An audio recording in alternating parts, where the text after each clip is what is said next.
अस्सलामुअलैकुम। देगी आलू कोफ्ता की ओरिजिनल और ऑथेंटिक रेसिपी शेयर करूंगी। बहुत ही ज़्यादा लजीज सॉफ्ट बनते हैं और साथ ही साथ सॉफ्ट होने के साथ ये टूटेंगे भी नहीं।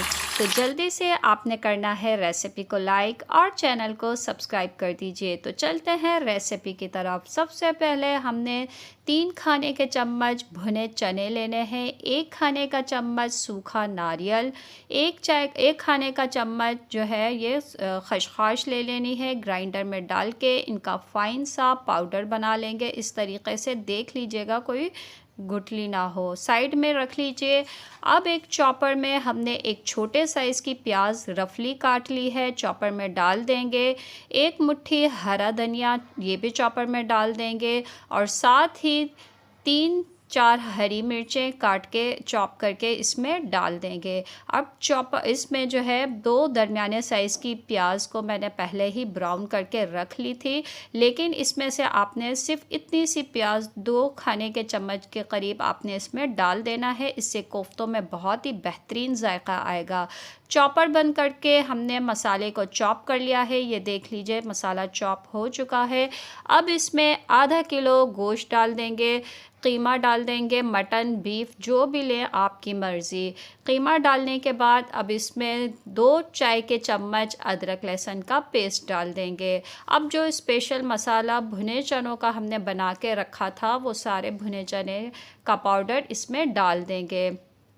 अब इसमें कुछ खुश्क मसाले, 1 चाय का चम्मच नमक, 1 चाय का चम्मच लाल मिर्च पाउडर, 1 चाय का चम्मच धनिया पाउडर, 1 चाय का चम्मच पिसा भुना सफ़ेद ज़ीरा और 1 चाय का चम्मच गरम मसाला। सारे मसाले इसमें डाल देंगे। 2 खाने के चम्मच तेल डाल देंगे। इससे जो है कोफ्ते बड़े सॉफ्ट बनते हैं।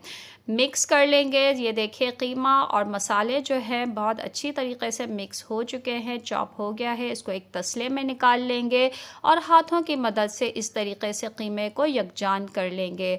अब कोफ्ते के जितना हाथ में आपने कीमा लेना है, इसी तरीके से आपको एक हाथ से प्रेस करते हुए करना है ताकि अंदर जो हवा हो वो निकल जाए और इसके कोफ्ते का शेप बना लेना है। सारे कोफ्ते बना लेने हैं। अगर आप चाहें तो इसको इस स्टेज पे फ्रीज़ भी कर सकती हैं और जब चाहें आप इसको निकाल के ग्रेवी तैयार करके ये कोफ्ते पका सकती हैं। अब चलते हैं ग्रेवी की तरफ।